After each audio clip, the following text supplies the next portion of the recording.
Introduction कुछ हम दे चुके थे कि क्लास 11th का जो आपका एग्ज़ाम होगा वो 40 क्वेश्चन रहेगा उसमें, और प्रत्येक क्वेश्चन जो रहेगा वो एक एक नंबर का रहेगा, तो कुल मिला करके 40 MCQ क्वेश्चंस रहेंगे, 40 मार्क्स के रहेंगे। ठीक है, अब हम लोग इसका सॉल्यूशन देखेंगे।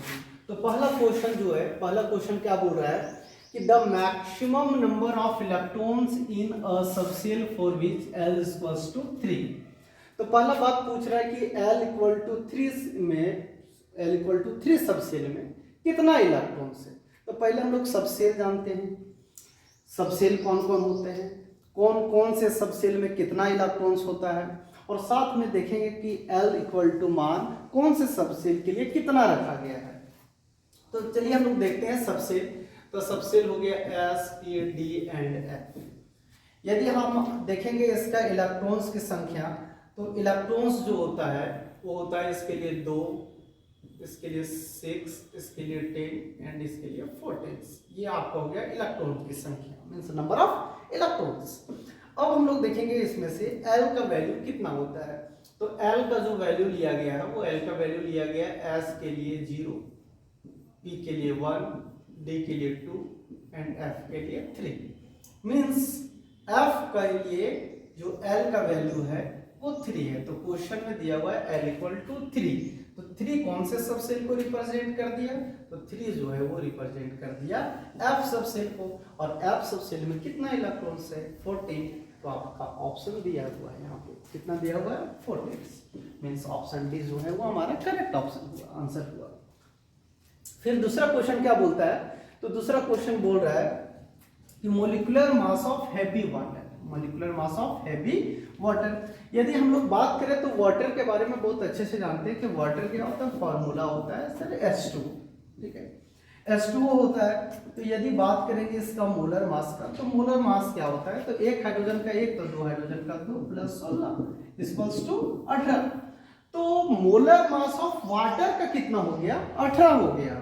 ठीक है ना, तो ध्यान दीजिएगा यहाँ ऑप्शन दिया हुआ है 18, और बहुत सारे विद्यार्थी जो है वो 18 में टिक मार देते हैं, बबल्स कर देते हैं, और उनका आंसर जो है वो रॉन्ग हो जाता है। इसलिए रॉन्ग हो जाता है क्योंकि देखिए आप यहाँ हैवी वाटर बोला है, ना कि वाटर। यदि वाटर बोलता तो 18 हमारा सही था, लेकिन ये क्या बोल रहा है हैवी वाटर। यदि आप ऑप्शन कीजिएगा करेक्ट बी में, तो ये हमारा क्या हो जाएगा, गलत हो जाएगा, क्योंकि यहाँ वाटर नहीं क्या पूछा है, हैवी वाटर। तो मैं आपको बता दूं कि हैवी वाटर पूछा है, तो हैवी वाटर का जो हमारा फॉर्मूला होता है वो फॉर्मूला होता है D2O।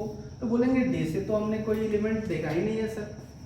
तो एक्चुअली ये हाइड्रोजन का आइसोटॉप्स है, हाइड्रोजन का आइसोटॉप्स है। तो हाइड्रोजन का 3 आइसोटॉप्स होता है। ठीक है, हाइड्रोजन का 3 आइसोटॉप्स होता है, एक होता है प्रोटियम, एक होता है ड्यूटेरियम, एक होता है ट्रिटियम। तो इसका एटॉमिक मास 1, इसका एटॉमिक मास 2, इसका एटॉमिक मास 3। तो जो हमारा यहाँ पूछ रहा है वो क्या है, हैवी वाटर D2O। तो एक D का 2, तो 2D है तो कितना हो गया 4 प्लस ऑक्सीजन का 16 इक्वल टू 20। कोई ऑप्शन मैच कर रहा है ABCD में, हाँ सर सी ऑप्शन, सेम कितना आया 20। तो हम लोग बोल सकते हैं कि molecular mass of heavy water जो है वो कितना आया 20। तो सी ऑप्शन इज करेक्ट। ठीक है, तो पहला का ऑप्शन क्या हो गया, तो पहला का आंसर हो गया आपका डी। ठीक है, और दूसरा का आंसर हो गया आपका क्या सी। ठीक है, ध्यान दीजिएगा। अब नेक्स्ट क्वेश्चन आते हैं। तो नेक्स्ट क्वेश्चन क्या बोल रहा है, ठीक है, नेक्स्ट क्वेश्चन बोल रहा है, थोड़ा सा और ऊपर ले जाते हैं। हाँ, नेक्स्ट क्वेश्चन हम लोग रीड करेंगे केयरफुली। तो क्या बोलता है कि which of the following concentration unit depends upon temperature. बोला कि कौन से कंसंट्रेशन का यूनिट जो है वो डिपेंड करता है टेम्परेचर पे। तो कंसंट्रेशन हमारा क्या होता है, तो कंसंट्रेशन जो होता है वो होता है molarity, molality, mole fraction, strength, normality, formality, parts पर मिलियन, बहुत सारे हैं। तो उनमें से पूछ रहा है कि कौन सा डिपेंड करेगा। तो एक्चुअली यहाँ पे हमारा लिमिट कर दिया, 4 ही ऑप्शन दिया हुआ, एक है मोलैरिटी, एक है मोलैलिटी, एक है मोल फ्रैक्शन, और दूसरा है ऑल ऑफ दिस। तो देखिए एक्चुअली जो होता है वो वॉल्यूम टेम्परेचर पे डिपेंड करता है। तो यहाँ पे मोलैरिटी देखेंगे तो बोलता है moles by volume, moles by molarity, तो मोल्स बाई वॉल्यूम। और ये मोलैलिटी है तो ये बोलता है मोल्स बाई मास, मास बोले तो केजी, वॉल्यूम बोले तो यहाँ litre. Mole fraction, mole fraction क्या होता है? Mole fraction number of moles of solute of solvent. यहाँ तो वॉल्यूम है ही नहीं, ये तो छोड़ दो। तो यहाँ पे एक्चुअली क्या आ गया? वॉल्यूम। और वॉल्यूम जो होता है वो हमारा टेम्परेचर डिपेंडेंट होता है। दैट मीन्स मोलैरिटी जो है वो करेक्ट आंसर हो गया। मतलब आप 3 का आंसर बोलेंगे मोलैरिटी, 3 का ए मोलैरिटी। फिर क्लियर कर दे क्वेश्चन। क्वेश्चन क्या पूछ रहा था कि which of the following concentration unit depends on temperature पे। टेम्परेचर पे कौन डिपेंड करेगा? मोलैरिटी। Crystal clear? कोई दिक्कत? आगे बढ़ते हैं हम लोग। फिर हमारा बोल रहा है कि the value of quantum number of, फिर से पढ़ेंगे, the value of quantum number of p, 2p orbitals are, 2p orbitals पूछ रहा है, 2p ऑर्बिटल्स पूछ रहा है, 2p ऑर्बिटल्स में n और l का वैल्यू पूछ रहा है। तो एक्चुअली क्या है 2p है, जरा ध्यान देंगे हम लोग। तो ये actually principal quantum number indicate कर दिया, तो n इक्वल टू 2 हमारा आंसर तो ऐसे ही पता चल गया।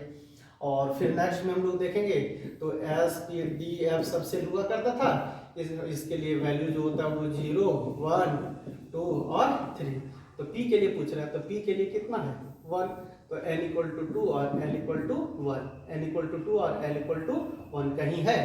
n equal to 2 l equal to 1 मतलब ऑप्शन सी। तो इसका आंसर आप देखेंगे तो आंसर क्या हो गया? सी हो गया। n इक्वल टू 2 और l इक्वल टू 1। ठीक है। यदि आपको कोई भी किसी भी प्रकार का दिक्कत हो तो आप फोन कर सकते हैं, हमारा नंबर है 9162138902। ठीक है ना, ये 8 है। आप इस पे कॉल कर सकते हैं। यदि आप ऑफलाइन क्लासेस करना चाहते हैं तो उसका भी डिटेल्स दे दिया जाएगा, ऑनलाइन क्लासेस करना चाहते हैं तो उसका भी डिटेल्स दे दिया जाएगा। तो आप संपर्क कर सकते हैं BZ 9162138902। यहाँ पे दोनों क्लासेस चलता है, ऑफलाइन के साथ साथ ऑनलाइन। आप जो करना चाहें, ऑफलाइन कीजिएगा तो ऑनलाइन मुफ्त में मिलेगा।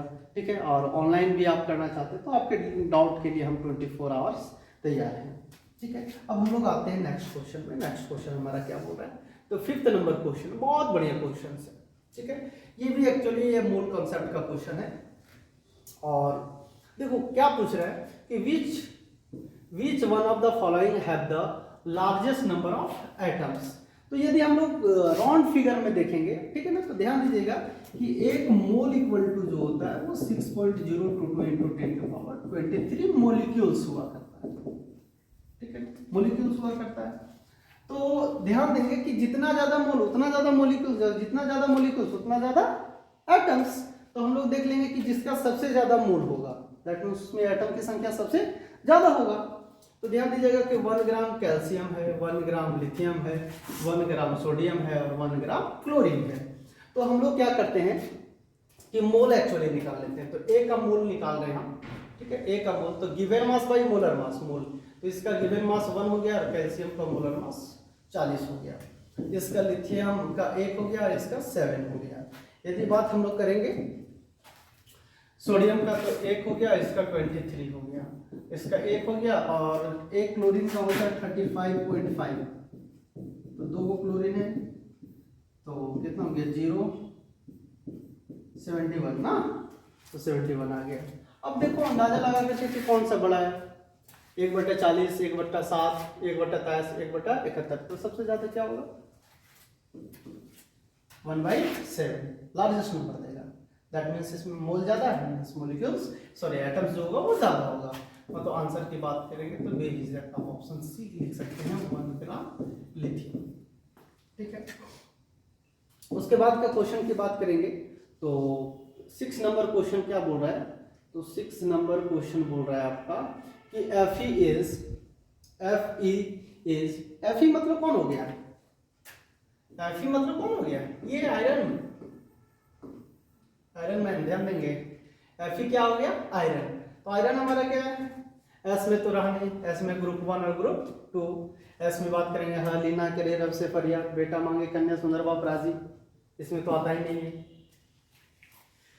पी में भी नहीं, क्या होगा? D means answer D block elements. इसका ऑप्शन क्या है? ऑप्शन